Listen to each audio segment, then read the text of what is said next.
Iday kayo man kwaon nga ako man na. Nang, nganong naimo man? Nga, asa man din nagtungod ang bunga? Na naman sa yuta? Ang imong yuta nang, dara nang ay. Mao diri dira nang. Ana nga to imong yuta nang. Ang bunga nang, na naman sa yuta. Ako ano man nga yuta nang nya, naaman diri nagtungod ang bunga.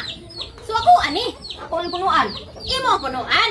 Asa man naghawdo ang sanga? Nas kong yuta. No. Ang dapit ngadto ka sanga, muna imo ha. Ang dapit nga rin nga sanga, nga nanghaws kong yuta. Ako ani kinahanglan tungod sa kong yuta.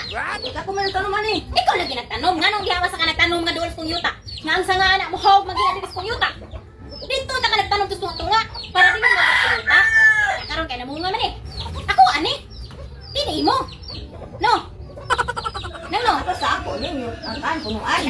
Ang punuan lagi mo imo nang. Kay naraman na diri nang mo yuta nimo oh. Dito na yuta na nimo dito. Ana dito no. Oh. Ya karon asa man nagtungod ang bunga. Nasa imong yuta sa ako. Kadiha. Oh, nadiha kisa niyo ka. Aw imo man na. Ako man na ini. Tanong. Ikay nagtanom lagi. Unya kay ang bunga naman is ko yuta. Ato dito panguha dito sa bunga nimo nga naghawg dito. Ayo dili. Ako ano ni? Kay ay sa nga na napagani bunga. Sa gihapon to. Ka. Oh. Tungod gyapon sa yuta. Kinong yuta dala man na.